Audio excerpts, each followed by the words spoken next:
The wind over Giza carries more than sand. It carries memory of a monument older than the desert itself, watching silently as empires rose and fell while it remained, half buried, half forgotten. For centuries, the Great Sphinx of Egypt has stared eastward toward the dawn. But what exactly has it been watching for? Every schoolbook tells us it was carved 4,500 years ago, during the reign of Pharaoh Khafre. But what if that isn't true? What if the truth about the Sphinx was never meant to be known at all? Beneath its paws, ancient tunnels are said to lead to hidden chambers, sealed halls that may contain the records of a civilization erased from history. Official excavations avoid them. Independent researchers are denied access, and every attempt to probe deeper has been quietly shut down. Its head, too small for its body. Its nose, violently removed. Its age, contradicted by erosion that only rain could have caused. Rain that hasn't touched this land for 12,000 years. If the Sphinx predates the Pharaohs, then it predates everything we think we know about human civilization. Someone built it, someone buried it, and someone has been trying to hide its story ever since. Tonight, we dig beneath the surface of one of history's greatest monuments to uncover the secrets Egypt tried to hide. Because the Sphinx isn't just a statue, it's a question carved in stone, and the answer might rewrite human history. If you enjoy exploring the forgotten corners of history, give this video a like. It really helps the journey continue. And tell me in the comments where you're listening from tonight and what time it is there. The story of the Sphinx always begins the same way, with wonder. We've all seen its face, silent, unblinking, half human, half beast, carved from the bedrock of Giza. But the story we've been told is incomplete, because beneath that calm expression lies a mystery that Egypt has never fully explained, or perhaps never wanted to. In 1837, a British officer named Colonel Howard Vyse oversaw one of the earliest major excavations at the Giza Plateau. The dig was conducted under French and British supervision, during a time when archaeology was still driven more by conquest than curiosity. Among the team's many claims was a discovery so strange it barely made it into the reports. A sealed doorway beneath the Sphinx leading down into darkness. According to later interpretations of the expedition notes and the controversial historian Matt Simpson, that moment marked the beginning of the Sphinx's greatest secret, the possibility of underground chambers linked to the Great Pyramids through a vast network of tunnels. Simpson believed these were not burial passages, but something older, something designed to protect records, knowledge from a world that existed before the Pharaohs. He called it the Hall of Records, Ard. The story sounds like fantasy, and for decades Egypt's Ministry of Antiquities dismissed it as such. Yet fragments of the same tale appeared long before Simpson's theory. In Herodotus's writings, in Arabic chronicles, even in the dreams of the American psychic Edgar Cayce, who claimed that beneath the Sphinx lay a library built by survivors of Atlantis. It's easy to laugh that away, but then came 2019, when ground-penetrating radar surveys beneath the Giza Plateau revealed anomalies. Large, symmetrical voids directly under the Sphinx, roughly aligned with the pyramids. The data were real, the explanations were not. Instead of opening the site for public study, authorities issued a vague statement, calling the readings natural cavities and restricting further research. Why? If these voids were meaningless, why shut the doors to investigation? Why forbid independent geologists from confirming what the scans suggested? The pattern is familiar to anyone who studied Egypt's modern archaeological politics. Whenever new discoveries threaten to shift the established timeline, from the dating of the pyramids to evidence of pre-dynastic civilization, they are buried again, this time under bureaucracy. But the Sphinx is different, because if there truly is a chamber beneath it, even a single tunnel, it could change everything. It would mean that whoever built the Sphinx understood architecture, engineering, and cosmic alignment far beyond what we credit to early dynastic Egypt. It would also mean that our ancestors were not primitive, but inheritors of knowledge passed down from an older world. And there's another problem. The official record claims no tunnels exist. Yet aerial thermal imaging conducted during the early 2000s, quietly published by a French research team, shows cold spots near the statue's front paws, exactly where these alleged entrances would be. Still, no official excavation followed. Some say it's to protect the monument from collapse. Others whisper that it's to protect a truth that could collapse history itself. Why would the Egyptian authorities suppress a finding of such magnitude? Perhaps it's not nationalism, but fear. Fear of rewriting everything we think we know about the dawn of civilization. Fear of admitting that Egypt's most iconic symbol might not be Egyptian at all. Every empire controls its origin story, and Egypt's begins with the Pharaohs, divine kings chosen by the gods. But if the Sphinx predates them, that story shatters. It means there was another civilization before Egypt, one advanced enough to carve a monument out of a single mountain, align it with the stars, and guard whatever lies below. That is the truth Egypt cannot afford to explain. So the question remains, if there really is a door beneath the sands of Giza, who sealed it, and what were they trying to hide? Perhaps the answer lies not in the desert around the Sphinx, but in what sleeps directly beneath it. We follow those buried passages and the secrets they were built to protect. But tell me, if you could stand before that hidden door yourself, would you open it or leave the past where it belongs? The sand remembers. Even when men forget, it holds the outline of what once was. And deep beneath the paws of the Great Sphinx, it may still be guarding the most forbidden chamber in human history, a place the ancients called the Hall of Records. For more than a century, whispers of hidden rooms beneath the Sphinx have haunted archaeologists, mystics, and explorers alike. The modern story begins, once again, with the early 19th century excavations, but it didn't end there. Subsequent ground scans in the 1980s and 1990s by teams from the Stanford Research Institute and Waseda University in Japan confirmed what early explorers had only guessed. Beneath the statue lay rectangular anomalies, too symmetrical to be natural. Publicly, officials called them geological features. Privately, even members of the excavation teams admitted the shapes resembled chambers cut by human hands. One scan described a narrow shaft descending from the Sphinx's left paw, ending in a large cavity about 12 meters below. Another suggested a tunnel extending eastward toward the plateau's edge, possibly toward the Great Pyramid itself. If true, it would mean that the Sphinx and the pyramids were part of a single unified design, an integrated complex far older than the dynasties of Egypt. But the question remains, a design built by whom? This is where the story begins to blur into legend. The ancient texts speak of a time before the Pharaohs, when the gods walked with men. Some inscriptions call these figures the Shemsu-Hor, or followers of Horus, said to have ruled before the first kings of Egypt. The Book of the Dead mentions hidden halls where the wisdom of the ages is kept beneath the body of the lion. To most scholars, it's metaphor. To others, a clue.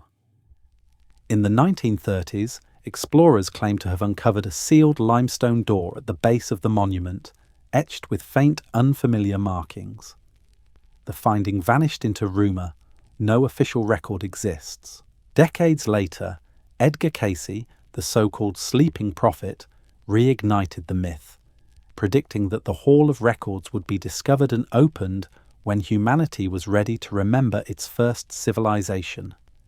The prophecy sounds outlandish until you look at the evidence modern technology keeps hinting at.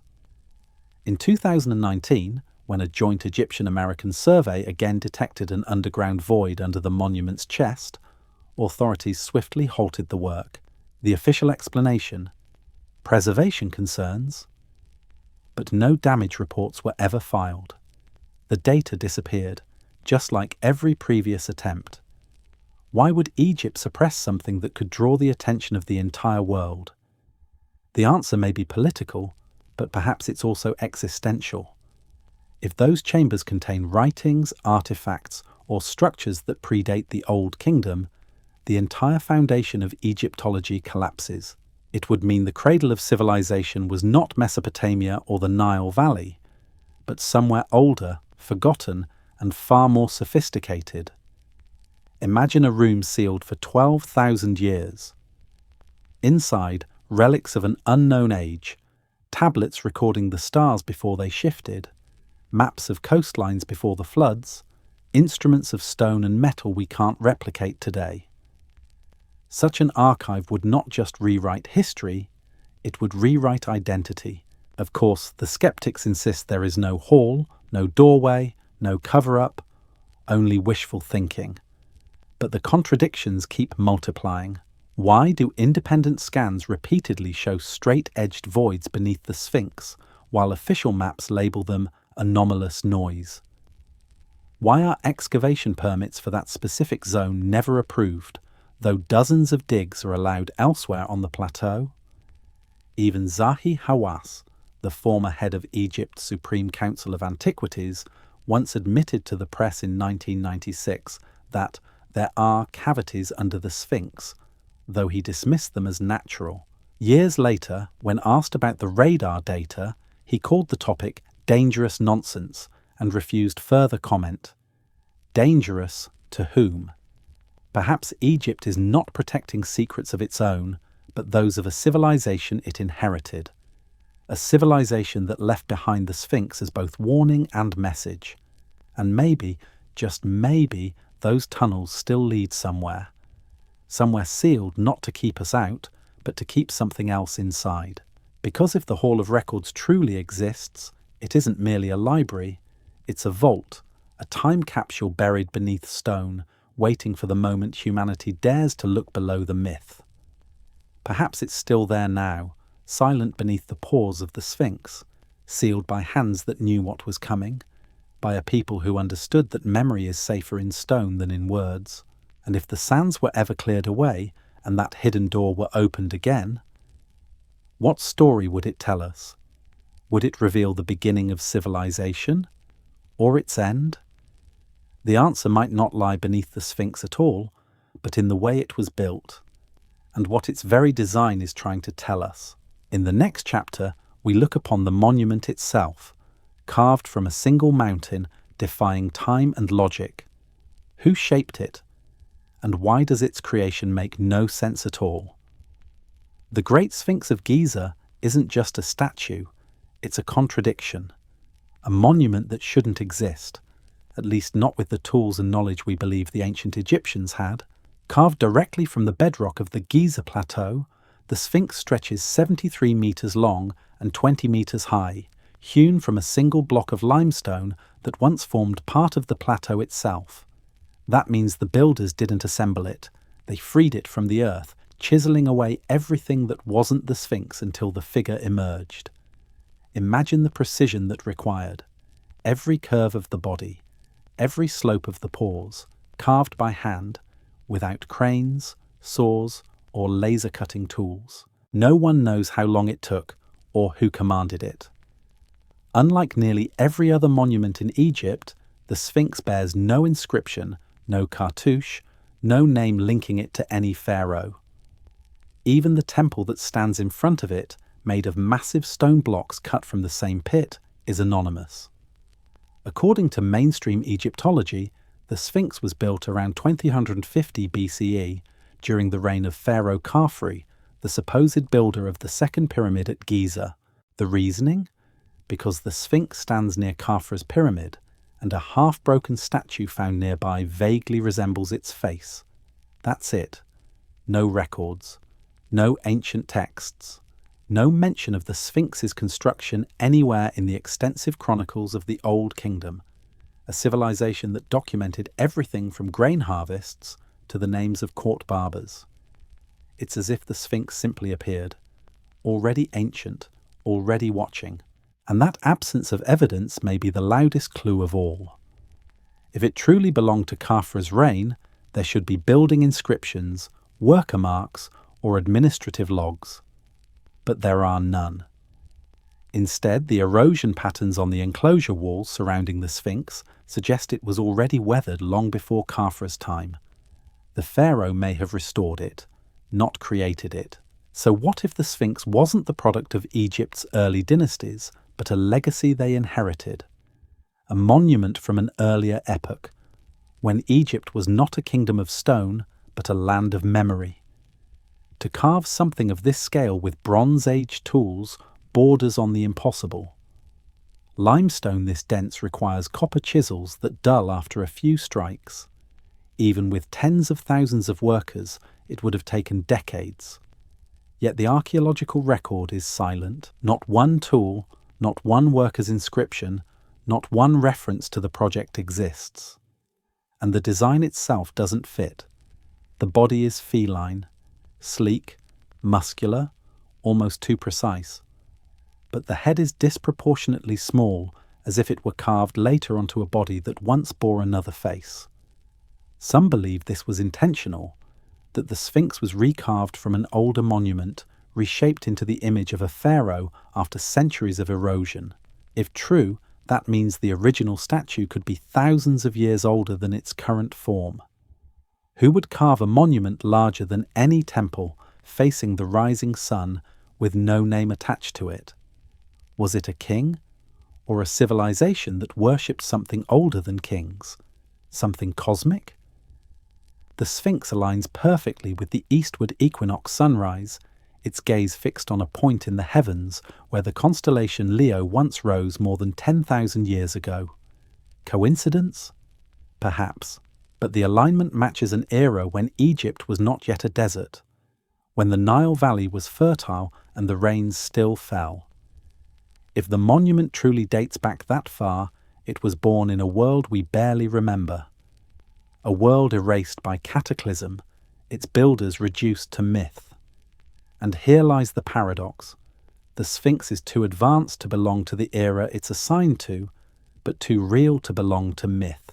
It stands at the intersection of both, a whisper from a forgotten age carved into the bones of the earth. For now, the official story remains unchanged. The Sphinx is Egyptian, 4,500 years old, carved by the will of Khafre. But the stone tells a different story, one written by wind and rain, not by royal decree. If we accept that, then we must also accept something else, that the Sphinx is not proof of what Egypt achieved, but of what it remembered. And if that's true, if it was indeed shaped by hands far older than the Pharaohs, then who or what was it originally meant to represent? Perhaps the answer lies in its face, a face that, the more we look at it, the less it seems to belong to any human at all. Look closely at the Great Sphinx. The proportions don't lie. The head is far too small for the body. Its features, worn and smoothed by time, seem almost delicate compared to the massive muscular form beneath. Egyptologists call this symbolic proportion, but others, geologists, artists, even engineers, call it what it is, an anatomical impossibility. The body is that of a lion, broad-chested, tense with latent power, carved to guard. Yet the head is human, calm, oddly serene, and, most strikingly, out of scale. If the statue had ever been carved whole as a single design, the head should have been nearly twice its current size. Something doesn't fit. And maybe it's not supposed to. Some scholars, following the traditional view, claim the Sphinx was intended to represent Pharaoh Khafre, merging the king with the divine lion to symbolize royal power. But there's a problem. The face doesn't resemble Khafre. In 1992, a forensic team led by Frank Domingo, a senior artist from the New York Police Department's forensic unit, compared the facial structure of the Sphinx to known statues of Khafre. His conclusion was simple. They're not the same man. So whose face is it? Or more precisely, whose face was it? Because what if the Sphinx didn't always have this head at all? Many ancient structures bear the marks of recarving. Temples are reused, statues recut to bear new names, kings overwrite the gods that came before them. But the Sphinx? That's different. To carve the current head, artisans would have had to reshape an older face from the same stone, shaving it down layer by layer, reducing its size to create a new image. If that's true, then the head we see today is not the original. It's an erasure, a face rewritten in stone. Some say the Sphinx once bore the head of a lion, fitting its body perfectly, a monument to the constellation Leo, which rose due east of Giza around 10,500 BCE. Others suggest something far older and far stranger, that the original face wasn't human or leonine at all, but canine, the head of Anubis, the jackal god, guardian of the dead. Look again at the body. Long, flat back, front legs stretched forward, tail curling neatly beside the haunch. It's not a lion's posture, it's a dog lying in vigil. Anubis, the watcher of necropolises, the protector of the gates of death. And Giza was indeed a city of the dead. If this were true, then the Sphinx was not a symbol of royal pride, but a guardian, placed to watch over sacred ground. An ancient sentinel long before the first pyramid was laid. That would also explain the head scale problem. The Anubis head, tall, erect ears and elongated snout, would have matched the massive proportions of the body. When later rulers recarved it into a human face, they had to cut deep into the rock, making the head smaller to erase the previous form. And in doing so, they may have erased an entire epoch. Why would they do it? Perhaps to claim ownership of something they didn't build, to tie their dynasty to a relic of a far older world. To the Pharaohs, power wasn't just about rule, it was about memory. If you could rewrite what came before, you could rewrite your place in eternity. The face of the Sphinx became a blank canvas upon which every age could project its own myth.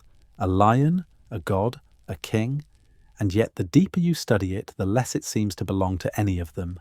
There's even geological evidence that the neck and head eroded differently from the body, suggesting the upper portion was carved later from a different period of weathering. Layers of restoration blocks added in later eras further complicate the story. What began as a monument to something cosmic may have been recast as a monument to man. If the Sphinx truly began as Anubis, the guardian of the underworld, then its recarving into a human pharaoh was more than just artistic. It was symbolic, a transformation of meaning, from the guardian of death to the face of power, from remembrance to control. And yet the eyes of the Sphinx still seem to look past us, not down at the mortals who walk before it, but beyond the horizon, towards something it once knew, something it was carved to guard. For thousands of years it has watched the sun rise from the east, unwavering. But there was a time when that same gaze may have reflected not the dawn, but the end of an age. What then does the Sphinx truly remember? And what else has been deliberately erased, besides its original face? Perhaps the first clue lies in what the monument has lost. The one feature everyone notices, but few ever question: its missing nose. Every child who's ever seen the Great Sphinx of Giza knows one thing about it instantly. Its face is broken. That missing nose has become so iconic that we almost stop asking why. But the story of how it vanished is not a simple one. And, like everything about the Sphinx, it hides more than it reveals. The most common explanation is that the nose was blown off by Napoleon's army during their invasion of Egypt in 1798. It's a tale told in textbooks and tourist guides alike. French cannons, reckless soldiers, collateral damage. But there's one small problem. It's not true. By the time Napoleon arrived, the Sphinx's nose was already gone.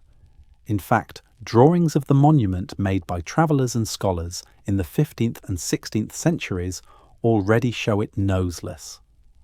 One of the earliest references comes from the Arab historian al-Makrizi, who wrote that the nose was destroyed by a Sufi zealot named Muhammad Sa'im al-Dar in the 14th century. According to Al-Makrizi, the man struck the Sphinx's face with a hammer, outraged that local villagers were making offerings to it, treating the stone giant as a god. The act was intended as an expression of faith, but it was also an act of erasure. Still, even this story leaves something unexplained. The missing nose is just one wound. The mouth and cheeks are battered, the eyes weathered, the neck fractured. The entire face bears scars that seem deliberate, not just the slow decay of time, but violence. So why target the face? In ancient belief, the face was more than a likeness. It was identity itself, the seat of the soul. To deface a statue was to destroy its spirit, to deny it eternal life. From pharaohs to deities, destroying the visage meant silencing the being it represented.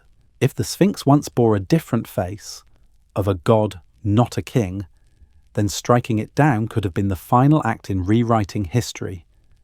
And there's yet another layer of controversy.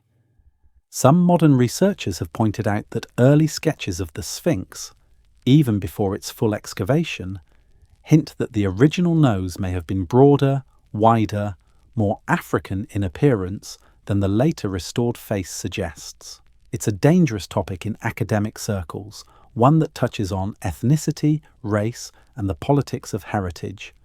But if true, it could explain why some claim the destruction of the nose was more than accidental vandalism. It was intentional concealment, an attempt to reshape how the world perceived the origin of civilization itself. A nose is just stone, but a nose that doesn't fit the accepted narrative? That's heresy.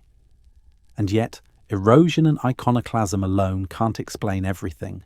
The Sphinx's body shows clear water damage, deep vertical channels carved by rain, not wind. But the head, smaller and set higher, is eroded differently, less deeply, suggesting it was recarved later.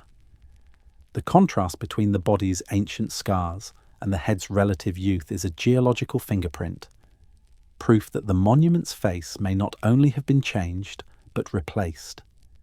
If so, then the Sphinx is a palimpsest, an older message overwritten by a younger hand, and the missing nose becomes the symbol of that rewrite, the scar of civilization's own amnesia.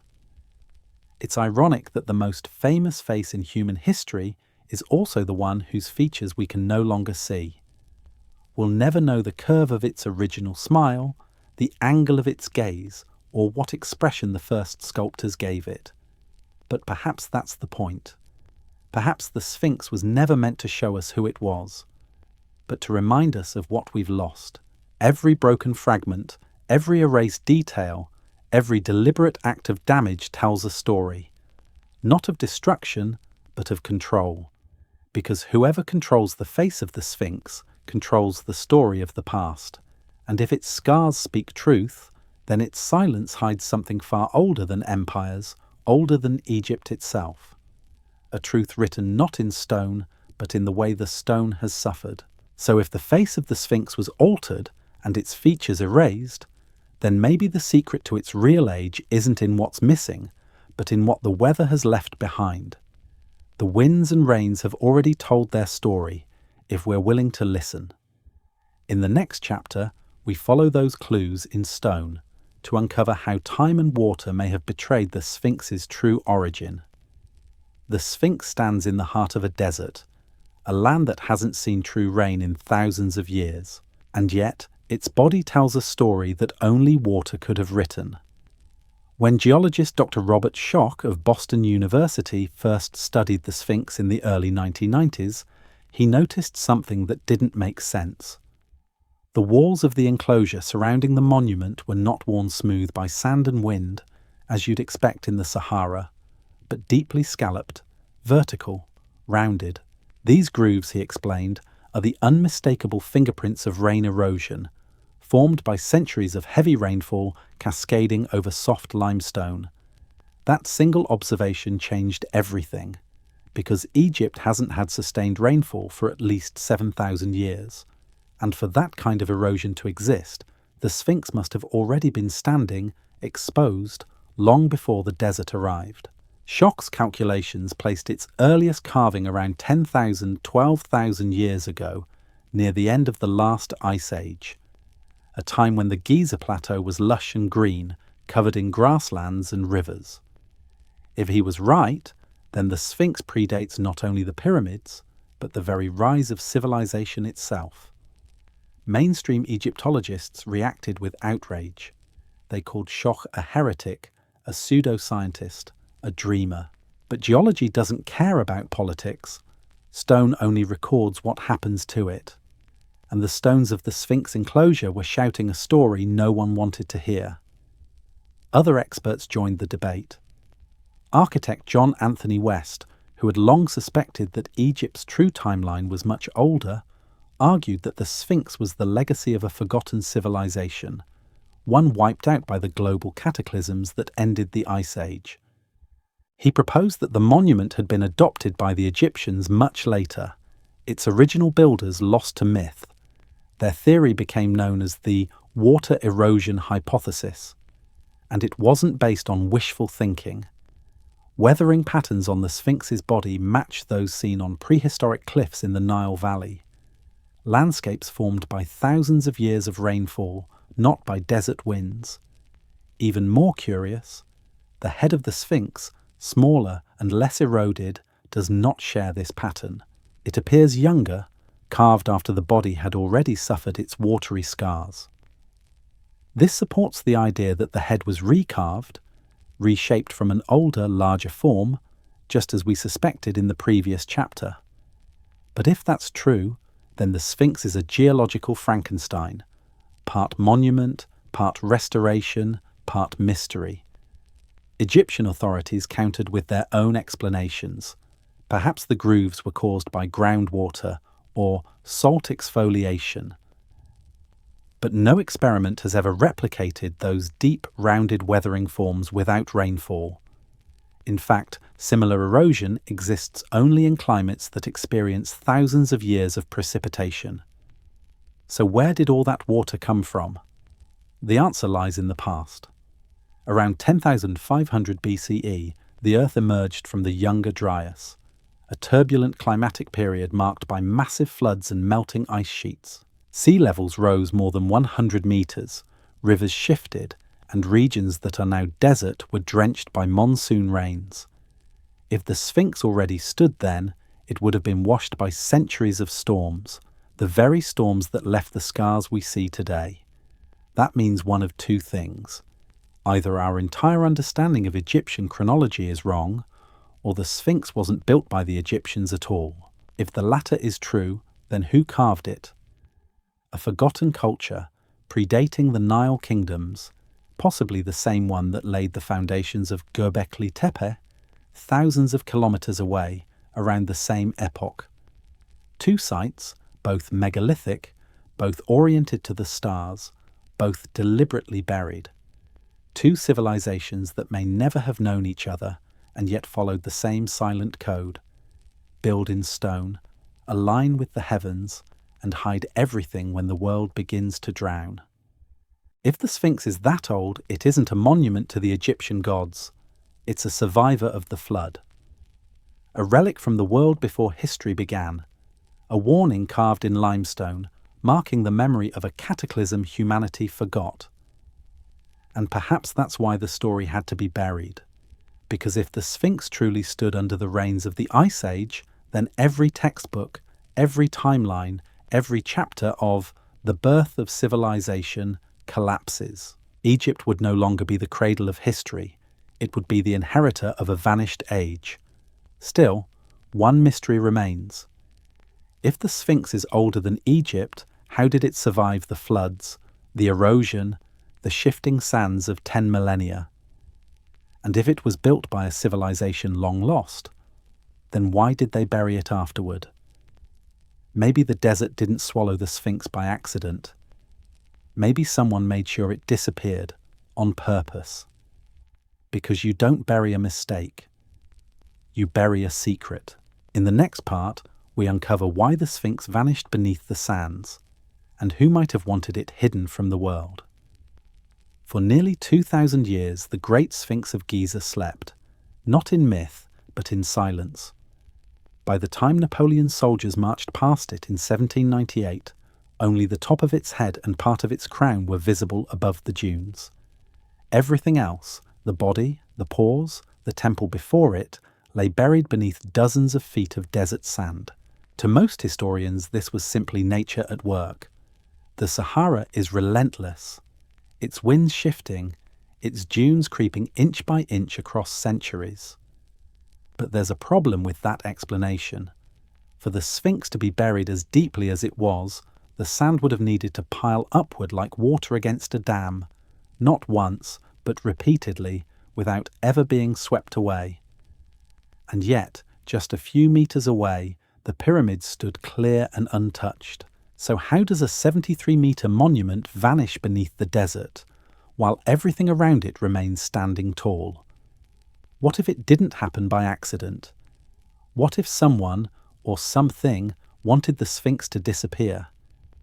Records of partial excavations stretch back to the early 1800s. In 1817, Giovanni Caviglia, an Italian adventurer, managed to uncover the chest and paws of the Sphinx before being forced to abandon his dig, overwhelmed by the sheer volume of sand. Others tried and failed. Each attempt ended the same way: violent sandstorms, collapsing pits, and an unshakable sense that the desert wanted to reclaim what was being uncovered. It wasn't until Émile Barrès, a French engineer, began a decade-long excavation in 1925 that the full body of the Sphinx was finally revealed. When he finished in 1936, the world saw, for the first time in recorded history, the complete figure, emerging from its sandy tomb like something resurrected. But even then, something was wrong. The sand didn't simply drift away with the wind. It had to be dug, layer by layer, as if it had been packed into the enclosure deliberately. And beneath it all lay no natural sediment layers, no gradual build-up, no wind-formed dunes, just compacted fill, heavier than the surrounding soil. That discovery has haunted archaeologists ever since. Why would anyone deliberately bury one of the greatest monuments on Earth? There are a few possibilities. The most common theory: protection. If the Sphinx truly dates back to an age of cataclysms, it may have been entombed intentionally by its creators, to shield it from floods, earthquakes, or even invasion. Just as Göbekli Tepe was buried around 10,000 BCE, a site that also seems to have been preserved deliberately, the Sphinx might have been sealed away as part of a ritual, a message to the future. Another theory is more unsettling. What if it was buried not to preserve it, but to hide it, to erase it from memory? Imagine a new civilization rising from the ashes of a cataclysm, building anew atop the ruins of a world they barely remembered. Perhaps they found this colossal statue, half eroded, its head in the likeness of a forgotten god. Perhaps its presence threatened their new story of divine kings and chosen pharaohs, so they covered it. They buried the past so they could begin again. It would not be the first time humanity erased its own origins. Religions rewrite myths, empires rewrite maps, kings erase their rivals from history. Burying a monument would be the most literal form of historical censorship ever attempted, and the most effective. If so, then the desert itself became Egypt's greatest vault, hiding evidence of a time the world wasn't supposed to remember. There's also a curious symbolism to consider. In ancient initiation texts, burial often symbolized rebirth, a descent into the underworld before emergence into divine knowledge. Could the burial of the Sphinx have been a sacred act, marking the end of one world and the beginning of another? A ritual entombment of the guardian of an age that had fallen? After all, the Sphinx isn't merely a statue. It faces the east, the direction of the rising sun, the eternal symbol of renewal. Maybe it wasn't destroyed by sand, but reborn through it. When it was finally unearthed in the 20th century, humanity wasn't uncovering a ruin. We were awakening something that had been deliberately put to sleep. And that raises a final question, one that no one in modern archaeology has ever answered. If the Sphinx was buried on purpose, who buried it? And who knew it was time to uncover it again? Was it coincidence that the sands shifted just enough in the modern era for explorers to notice the top of its head? Or was it by design, a clock of stone waiting to strike at the right moment in human memory? The Sphinx may have been buried to keep us from remembering what came before, but its re-emergence might mean the time for forgetting is over. And if the Sphinx truly guarded the memory of an earlier world, then perhaps what it protected wasn't just beneath the sand, but within itself. What hidden purpose was carved into its form, and what ancient knowledge did its builders try to preserve? That answer lies not in the sand, but in the stone. For as long as the Sphinx has watched the sunrise, its silence has been guarded, not just by the desert, but by those who shape history itself. Because the mystery of the Sphinx is not only about what it is, but about what we're not allowed to ask. When the French engineer Émile Barrès completed his excavation in 1936, he expected the world to celebrate. Instead, Egypt's Department of Antiquities quietly restricted access. Notes were locked away. Excavation maps vanished into archives, and soon after, the rumours began. There were chambers beneath the Sphinx, chambers that no one was permitted to explore. Over the decades, independent researchers requested permission to investigate. Most were denied. Those who were allowed limited surveys were bound by secrecy agreements, forced to turn over their data to the Egyptian authorities. Even today, the Ministry of Antiquities insists there are no artificial voids under the monument, despite multiple radar scans proving otherwise. But suppression is nothing new in archaeology. History is written by consensus, and consensus is guarded by those with the most to lose. If the Sphinx truly predates Egypt, then the entire foundation of Egyptology crumbles. It would mean the pyramids weren't the beginning of civilization, but the inheritance of something that came before. It would also mean that the story of humanity doesn't start in the fertile valleys of the Nile or Mesopotamia, but somewhere deeper. An age before memory, erased by flood and time. That's not a theory the academic world wants to confront, because if one monument can survive from that forgotten era, others might too. And if they exist, they rewrite everything. The resistance to this idea has been fierce. When Robert Schoch proposed that rain erosion proved the Sphinx's Ice Age origins, institutions ridiculed him. Yet not one of his critics has been able to replicate or refute his geological findings. When John Anthony West suggested a connection to pre-dynastic builders, he was accused of pseudoscience, though modern LiDAR scans continue to confirm anomalous structures beneath Giza's surface. Why such hostility to the question? Why such urgency to preserve an official timeline that no longer fits the evidence? Perhaps because the truth is more than academic. Perhaps it threatens not only history, but identity. The story of who we are, where we began, and how much we've already lost. Across the world, fragments of that same pattern appear. Massive megaliths in Peru, Turkey, and Indonesia, all aligned to celestial patterns thousands of years older than the civilizations that inherited them. Legends of a first time, the Zep Tepi, when gods walked with men and knowledge was given, not discovered. A global echo of an age that ended abruptly, erased by the same flood myths that appear in every ancient culture. Maybe the Sphinx wasn't just a statue, maybe it was a survivor, a relic of that vanished world. And maybe Egypt's greatest secret isn't buried beneath the sand, but standing in plain sight, staring toward a sunrise that once rose over an entirely different sky. If that's true, then the so-called cover-up isn't just Egyptian, it's human. Because admitting the Sphinx is older than civilization means admitting that civilization itself is a cycle, one that rises, falls, and rises again, each time forgetting what came before. Perhaps that's why the Sphinx remains silent. Perhaps it's waiting for us to remember, not who built it, but why. Its eroded flanks still bear the scars of rain from a world that no longer exists. Its missing face, the rewritten mask of power, hides the memory of a god turned to dust. Its buried chambers, sealed beneath limestone and denial, may hold the key to everything we've lost and everything we might one day find again. So the question remains, echoing across millennia. Was the Sphinx built to guard the tombs of kings? Or was it built to guard the truth of humanity itself? A truth the sands of Egypt, and perhaps the keepers of history, have done everything to conceal. The desert has kept its promise for 12,000 years.